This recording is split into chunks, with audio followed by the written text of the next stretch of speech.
세상의 삶을 살아가면서 웃을 일만 있으면 얼마나 좋겠습니까? 그런데 원하지 아니하는 슬픔과 낙담과 염려와 근심이 밀려올 때 우리의 인생이 참 힘들기 그지없습니다. 그래도 어떡합니까? 억지로라도 웃을 수 있는 일을 만들고 좋은 일, 복된 일에 참잔치하는 자리에 참여하는 인생이 있다면 그 생명은 복된 인생이 되는 것입니다. 세상에 이런 일이라고 하는 프로그램에 홍대 명물계라고 하는 사연이 소개가 되어졌는데, 사람들이 아침마다 카센터에 자리 잡고 있는 강아지 흰둥이가 그 흰둥이를 보면서 지나가면서 사람들이 웃게 되어졌습니다. 가만히 봤더니 그 눈 위에 눈썹이 있다는 제보입니다. 그 강아지 눈에 눈썹이 진짜일까 가짜일까, 그 모습을 보면서 모두가 아침 그 바쁜 시간에도 웃게 된다는 것인데, 그래서 사람들이 그 강아지를 보면서 너무 기분이 좋다. 그런데 그 강아지 눈에 있는 눈썹은 진짜인가 가짜인가? 그래서 이 제보를 했다는 내용입니다. 그래서 개 주인을 찾아서 사연을 들어봤습니다. 그 강아지가 어떻게 눈에 눈썹이 진짜입니까 가짜입니까? 물어봤더니 주인이 이렇게 이야기합니다. 사실은 우리 집에 있는 흰둥이 눈에 눈썹은 가짜입니다. 이 매일 아침마다 제가 그 흰둥이 눈에 눈썹을 그려주는데, 이 강아지가 늘 나한테 아침에 오면은 그려달라고 그리면 가만히 대어준다는 것입니다.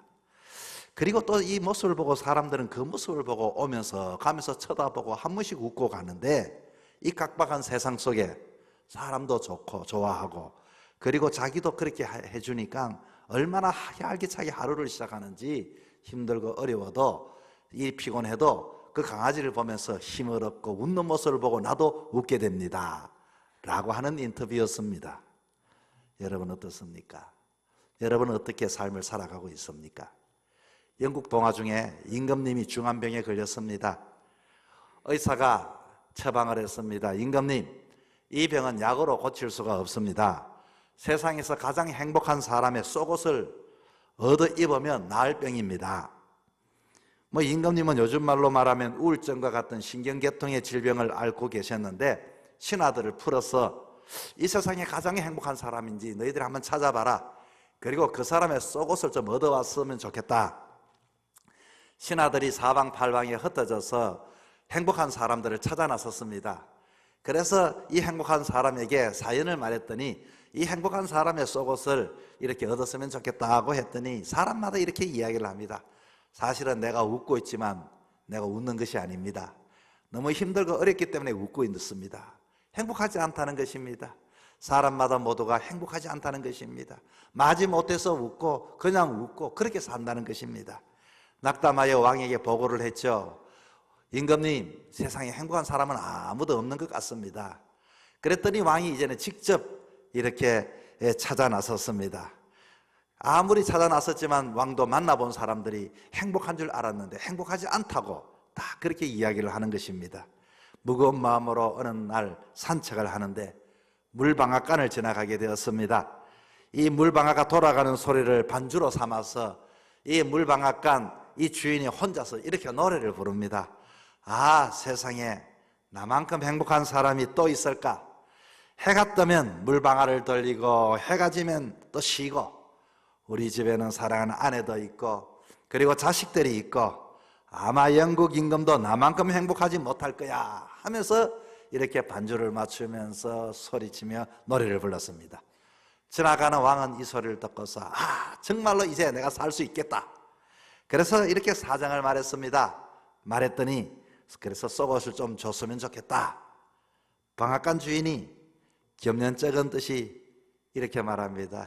임금님, 제가 사실은 너무 가난해서 속옷이 없습니다. 대단히 죄송합니다. 가난해서 속옷도 없이 살면서도 이렇게 마음이 즐겁기 때문에 이 방앗간 주인은 잔치하는 마음으로 하루하루 감사하며 기뻐하며 살았다는 이야기입니다. 여러분, 여러분의 삶은 어떻습니까?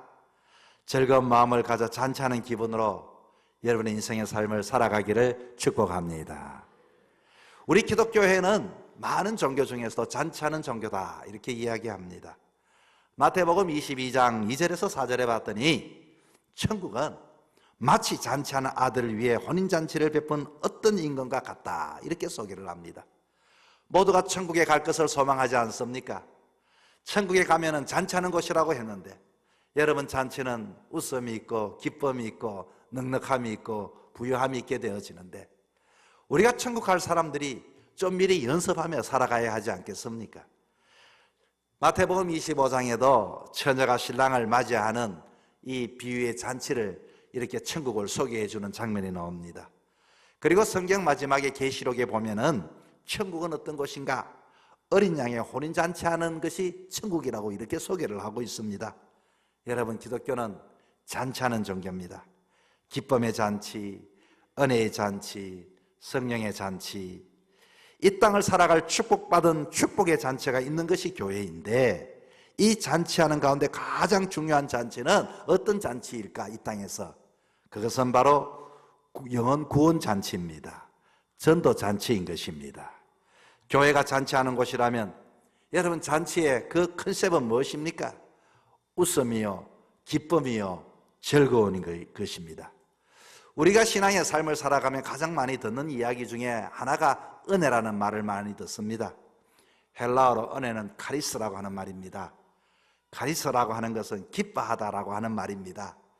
여러분, 예수 믿어서 기뻐하는 것, 내가 구원받아서 기뻐하는 것, 내가 주님 안에 주인으로 모시고 사는 삶이 가장 기쁨의 삶, 이게 바로 우리 기독교의 컨셉이 되는 것입니다.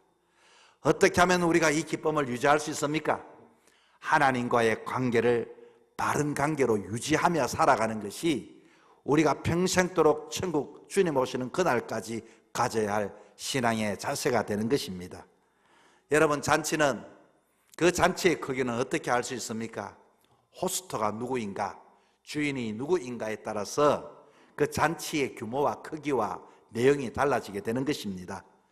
만약에 잔치를 베푸는 사람이 주인이 대감이라면 이 잔치는 대감 잔치가 되는 것입니다. 주인이 왕이면 왕의 잔치가 되는 것입니다. 오늘 본문의 잔치는 하나님의 잔치, 하늘 잔치라고 말을 했습니다. 본문 15절에 봤더니 함께 먹는 사람 중에 하나가 이 말을 듣고 이르되 무릇 하나님 나라에서 떡을 먹는 자는 복되도다. 여러분, 이 땅의 삶을 살아가면서 천국 잔치 갈 사람으로서 늘 준비하며 웃는 연습하며 기뻐하며 살아갈 수 있기를 축복합니다. 잔치, 여러분, 잔치 초대를 받았을 때에 얼마나 흥분이 됩니까? 기다림이 있습니까? 기대가 됩니까? 내가 아무리 다른 일을 해도 그 잔치가 내 삶의 가장 소중한 잔치라면 늘 내 모든 것들이 거기에 포커스를 가지고 살아가게 되어지는 것이죠. 자, 그렇다면 이 잔치는 어떤 잔치가 정말로 복된 잔치요 훌륭한 잔치가 될 것인가? 뭐니 해도 잔치에는 많은 사람들이 모여야 합니다. 모든 사람들이 참여하고 모든 사람들이 기뻐하고, 만약에 여러분의 가정의 잔치에 부모가 잔치를 베풀고 다 초대를 했는데 자식이 보이지 않는 자식이 있다면 얼마나 부모의 마음이 아프겠습니까? 그래서 잔치는 뭐니 해도 그래도 먹는 것인데 모든 사람이 모여서 함께 참여하는 것이 가장 복된 잔치가 되는데, 오늘 본문을 통해서 어떻게 하면 우리는 하나님 잔치를 바로 이해하고 정말로 내 삶 속에 남은 여정도 기쁨이 가득한 잔치의 삶을 살아갈 것인가에 대한 이야기를 본문을 통하여 몇 가지 교훈을 얻고자 합니다. 첫째는 이 잔치에는 주인의 간절한 소원이 있고 그 주인의 마음을 헤아리는 잔치가 되어야 합니다. 주인은 손님이 많이 오기를 바라는 것이 주인의 마음이죠. 여러분, 가정사마다 잔치를 답니다. 그럴 때 잔치는 초대장을 보내기도 하고 청첩장을 보내기도 하고 광고하기도 하고 어떤 사람은 신문에 내기도 하고. 왜 그렇게 합니까? 왜 초대장을 보냅니까? 왜 청첩장을 나눠줍니까? 왜 전화를 합니까? 한 사람이라도 더 오기를 바라는 마음 아니겠습니까? 그래서 어떠하든지 내가 전해서 우리 집에 잔치하니 꼭 오세요. 꼭 오셨으면 좋겠습니다. 때로는 정말로 오랫동안 연락하지 않는 사람에게도 전화를 할 때가 있죠. 뭐라고 말합니까? 아이고, 평소에 연락드리지 못해 죄송합니다. 그런데 우리 집에 사실은 잔치를 해서 안 드리고 지나가려고 하니 참 죄송하기도 하고, 그래도 또 알려야 하는 것이 마땅한 줄 알고 이렇게 뜬금없이 죄송하게 연락을 했습니다. 여러분, 왜 그렇게 연락합니까? 한 사람이라도 더 참여했으면 좋겠다는 호소트의 마음이 있습니다. 하나님 아버지도, 바로 천국 잔치도 그와 같은 아버지의 마음이 있습니다. 하나님을 믿고 천국 갈 사람은 그 아버지의 마음을 헤아릴 줄 알아야 하는 것입니다. 오늘 본문 16절에 어떤 사람이 큰 잔치를 열었는데 많은 사람을 청했다고 이야기를 하고 있습니다. 여러분, 잔치의 생명이 많은 손님이 참여하는 것인데, 이렇게 잔치는 그 주인이 초대를 하지만 손님이 잔치를 만들어 가게 되는 것입니다. 더구나 하나님 나라의 잔치가 뭐 연극 티켓이나 운동 경기 입장권이나 이렇게 제한되어 있다면 어찌할 뻔했습니까? 그러나 하나님은 그 모든 것들을 다 허물어 주시고 누구든지 오라고 말씀합니다. 그래서 성경에 보면 그렇게 말하죠. 아버지 집에는 거할 곳이 많다. 특별히 내가 자격이 있어 가는 것이 절대로 아닙니다. 초대장이 있고 초대받았기 때문에 내가 천국 가는 것을 믿을 수 있기를 바랍니다. 디모데전서 2장 4절에도 바울은 말합니다. 하나님은 모든 사람이 구원받기를 원한다. 여러분, 이 말이 무슨 말입니까? 구원받기를 원한다는 것은 주님께서 누구든지 할 것 없이 아이든지 어른이든지 잘 살든지 못 살든지 이 세상에 어떻게 살았든지 묻지 아니하시고 누구든지 천국 오기를 주님은 기대하고 바라고, 그렇게 아버지의 마음인 것입니다. 더 많은 사람이 오기를 바라고, 아니 모든 사람이 구원받기를 원하는 것이 우리 아버지의 마음입니다. 빌 하이블스라고 하는 목사님은 이렇게 말씀하셨습니다. 예배와 교육, 선교와 친교, 봉사가 균형 잡힌 교회가 건강한 교회인 줄 알았는데, 정말 건강한 교회는 그것보다도 아버지 마음을 헤아리고 나니 아버지는 이런 영혼을 바라볼 때 모이기를 원하신다. 여러분, 아버지의 마음 어느 정도 헤아리십니까? 아버지의 마음을 헤아리는 찐성도, 정말 아버지의 마음을 헤아리는 자녀가 효자인 것입니다. 전도는 이런 영혼을 찾아내는 영적인 전쟁입니다. 사탄은 이 잔치를 방해합니다. 염려를 줍니다. 근심을 줍니다. 너 아는 사람이 별로 없잖아. 너 말을 잘 못하잖아. 너는 지금 환경이 아니잖아. 너는 몸이 아프잖아. 어떠하든지 여러분, 우리는 이 전쟁터에서 러시아와 우크라이나 전쟁만이 전쟁이 아닙니다. 여러분, 우리는 때로는 포괄적 성차별 문제도 관심을 가져야 되겠지만 정말로 내 안에 전쟁이 있다는 것을 인지하셔야 합니다. 나는 아버지 마음을 헤아리고 있는가? 이 교회의 상황 속에서 내가 가장 아버지의 마음은 어떤 마음일까? 여러분, 아버지 마음을 상실한 사람, 아버지의 뜻과 아버지의 말씀이 들리지 않고 영혼에 대하여 전혀 안타까운 마음이 들지 않고 아버지의 마음을 잃어버리는 것은, 우리는 주님을 잃어버리면 모든 것을 잃어버리게 되는 것입니다.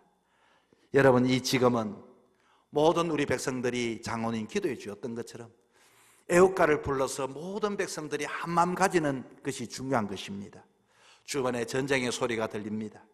모두가 우리는 한국 경제에 대하여 같은 마음을 가지고 일하고 땀 흘리고 힘써야 합니다. 한국 교회가 모든 같은 마음을 가지고 일어나야 하는 것처럼 우리는 아버지의 마음은 어떤 마음일까? 여러분, 아버지 마음을 헤아리는 귀한 성도가 될 수 있기를 축복합니다. 두 번째는 우리는 핑계대지 말아야 합니다. 우리의 인생은 늘 핑계로 살아가는 사람이 있습니다.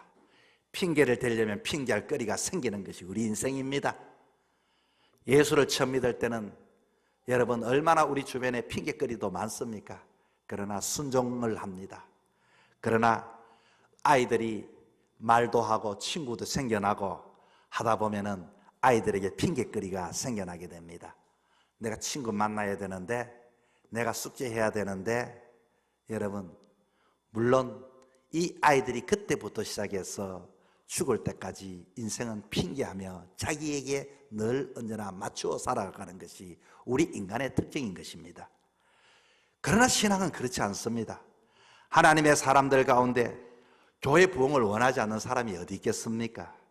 영혼의 구원에 대한 거룩한 부담이 없는 사람이 어디 있겠습니까? 누구든지 다 교회를 사랑하고 전도해야 하는 것은 다 가슴 아파하고 함께 애쓰려고 노력을 합니다. 그러나 영혼들을 찾기 위하여 마을로 거리로 달려나갈 때 또 쉬운 일이 아니다는 것도 너무 잘 알고 있습니다. 오늘 본문에 핑계꾼들이 등장하지 않습니까? 한 사람은 밭을 샀으니 나가봐야 합니다. 여러분 맞습니다. 우리가 삶을 살다가 밭이 없으면 밭을 사는 것 얼마나 이것만큼 소중한 일이 어디 있습니까? 또 밭을 가지고 있다가 또 밭을 팔아야 할 일도 있습니다.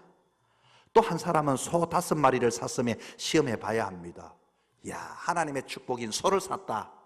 이거 여러분 테스트 해봐야지요. 정말로 이거 너무 주님 주신 축복입니다. 이유가 있습니다. 또 한 사람은 내가 장가 들었으므로 가지 못하겠다고 그냥 통고만 했습니다. 핑계도 될 것 없습니다. 인생에 사랑하는 사람 만나 장가 가는 것, 여러분 이것보다 더 소중한 일이 어디 있습니까? 자, 정말로 이렇게 성경은 말하고 있지만 내 입장 보라고. 물론 우리 입장에서는 저도 똑같이 생각을 합니다. 내가 밭을 사는 만큼 즐거운 일도 없고 소중한 일도 없습니다. 그리고 내가 얻었던 그 재산을 정식하는 일, 그 재산에 대하여 테스트하는 일, 얼마나 내 사업에 대하여 나가봐야 할 일들, 중요한 일 압니다. 그리고 내 인생에 가장 사랑하는 사람을 만나가 장가가고 시집가는 만큼 소중한 일이 어디 있습니까? 여러분 이것에 대하여 거절할 사람 아무도 없습니다. 이것보다 소중한 일은 인생에 없습니다. 그러나 여러분 다시 한번 생각해 봐야 할 게 있습니다. 신앙은 그럼에도 불구하고 신앙은 우리의 인생의 삶은 지금도 그런 일이 있지만 또 삶을 살다 보면 더 소중한 일, 이제는 몸이 아파서 못 갑니다. 내가 정말로 갑작스럽게 이와 같이 법원에 출두해 못 나갑니다. 인생은요 살면 살수록 지금보다도 더 내가 소중하고 더 이야기할 일들이 생기는 것이 인생입니다. 그렇다면 하나님을 섬기는 자들이 땅이라고 하는 것, 사업이라고 하는 것, 가족사라고 하는 것, 이렇게 평생의 삶을 나에게 주어진 것, 그렇게 살다가 언제 하나님 나라를 잃어버릴 수 있다는 경고의 말씀과도 같은 것입니다. 이것을 하지 말라는 게 아닙니다. 우리는 이와 같이 변명을 대고 핑계를 대며 인생의 삶이라는 것은 다 소중한 일밖에 없습니다. 언제 여러분이 한가하게 될까요? 여러분 언제 정말로 시간에 여유가 있을까요? 있습니다. 내 생명이 끝이 나면은 부르는 사람도 없고 갈 곳도 없습니다. 그때는 타임 아웃이 되는 것입니다. 우리에게 믿음이라고 하는 것은 모든 사람이 그럼에도 불구하고 그 속에서도 내가 믿음을 지킬 수 있는가, 그 속에서도 소중한 것을 소중하게 여길 수가 있는가 하는 그 내용의 말씀이 되는 것입니다. 여러분 우리는 지혜롭습니다. 똑똑합니다. 세상을 바라보면 내가 더 잘 살 것 같습니다. 진짜 하나님의 작품인 생명이 사는 방법은 그 가운데서도 주의 말씀에 순종하며 살아갈 수 있는 진짜 똑똑한 하나님의 백성이 되기를 축복합니다. 세 번째는 잔치집에 순종이 최고의 사명이 있습니다. 이 땅에 하나님의 자녀되어 교회를 세우기 위해 부름받은 자들이 해야 할 게 있죠. 교회가 무엇입니까? 교회는 가족을 찾는 곳이 교회입니다. 교회는 이른 백성들에게 이산가족처럼 늘 언제나 써붙여 놓고 부모를 찾고 가족을 찾고 이웃을 찾고 하나님께서 우리에게 주신 것 찾아오라고 말씀하고 있습니다. 다음 주 우리 교회는 새생명 초청 전도잔치를 합니다. 여러분 하나님 마음을 헤아리는 잔치입니다.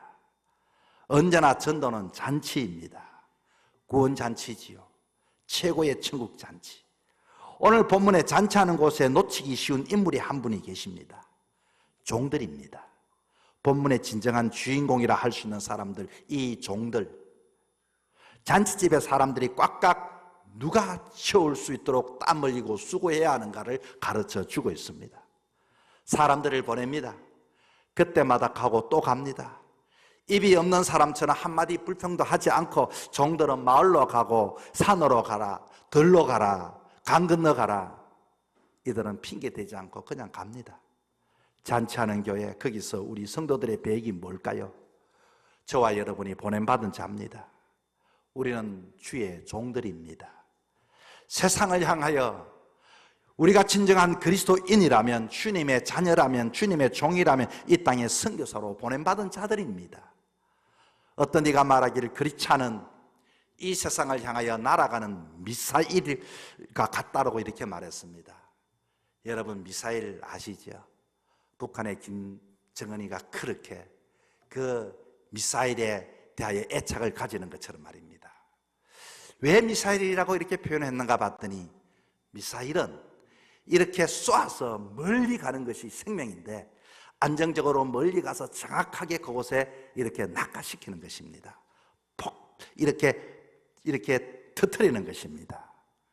여러분, 세상을 향하여 발사되지 못한 미사일은 어떻게 될까요? 자폭합니다. 자기도 다치고 교회 성도들도 다칩니다. 복음의 폭탄은 세상을 향하여 나라가 세상 한복판에 이렇게 터져야 하는 것입니다. 오늘 한국 교회가 왜 병이 들었다, 교회답지 못해라, 교회가 썩었다, 여러분 그것은 왜 그럴까요? 바로 미사일을 쏘지 않고 그 미사일을 가졌던 복음의 미사일이 모두가 안에서 폭발하다 보니 우리 교회에서 나도 상처받았다, 너도 상처받았다, 우리의 힘과 우리의 능력과 우리의 자랑과 우리의 직분을 가지고서 서로가 서열을 매기고 이와 같이 서로가 힘을 발휘할 때 여기 그곳에서 복음의 능력이 터진 것이 아니라 모두가 화상을 입고 팔다리가 떨어져 나가게 되는 것입니다. 여러분, 교회 안에서 우리는 자리만 차지하면 교회는 병이 듭니다. 성도들이 뛰어놀아야 할 마당은 마을입니다. 동네입니다. 여러분의 직장의 터인 것입니다. 학교인 것입니다. 세상 한복판입니다. 우리가 삶의 거주지가 우리가 이와 같이 나가야 할 곳입니다. 오늘 본문에서 이 이야기를 하면서 하나님께서 주인 되신 그 주인이 뭐라고 표현한가 하니 재밌는 표현 하나가 있습니다. 강건하여. 강건한다라고 하는 것은 팔을 비틀다는 뜻입니다. 여러분, 우리가 불길에 뛰어들겠다는 사람이 내 옆에 있습니다. 한번 대화를 해봅시다. 막을 수 있겠습니까? 그런 사람은 대할 것도 없습니다. 팔을 삐뚤어서라도 구해야 하는 것입니다. 달리는 고속기차에 뛰어들겠다는 사람이 있으면 여러분 설 때가 겨를이 어디 있습니까? 그리고 그 사람 우리 회의 한번 해보자. 여러분, 옆구리를 발로 걷어찼으라도 그 사람을 떨어놓고 살려놓고 봐야 하지 않겠습니까? 이게 천국 교회에서 주님이 우리에게 가르쳐 주신 방법입니다. 강건해라. 강건하여 내 집을 채우라. 전도에는 시간이 무시됩니다. 전도에는 방법이 무시됩니다. 전도에는 장소가 무시됩니다. 대상이 무시됩니다. 무조건 데려다가 그 사람이 어떤 사람이 따지지도 말고 앞이 보이지 않던지 다리를 절든지 마음이 상했든지 무조건 채워 넣어라. 천국은 채우는 것입니다. 이게 강건하는 것입니다. 하나님은 우리의 인생 다하기까지 이것을 포기할 마음이 없습니다. 하나님은 우리에게 말씀합니다. 길과 산과 산울로 나가 사람을 강건하여 데려다가 내 집을 채우라. 이제 한 주간 남았습니다.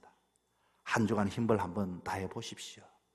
여러분, 준비된 영혼을 만나게 될 것입니다. 새벽 기도회 때 모세에 대한 이야기를 제가 전하고 있습니다. 모세는 입이 둔했습니다. 사람들이 하나님 말합니다. 신과 같이 사람들이 너를 볼 것이다. 왜 그랬을까요? 모세가 능력이 있어서가 아니라 모세 옆에 하나님이 계시기 때문에 그런 것입니다. 여러분이 행할 때 하나님의 계심을 믿을 수 있기를 바랍니다. 여러분의 능력이 아니라 하나님이 함께 하신다. 기도하고 나갈 때 성령이 함께 하신다. 사람이 신과 같이 보리라. 여러분, 그 기적과 그 은혜를 간증하며 살아가는 우리 모두가 되기를 주의 이름으로 부탁을 드립니다.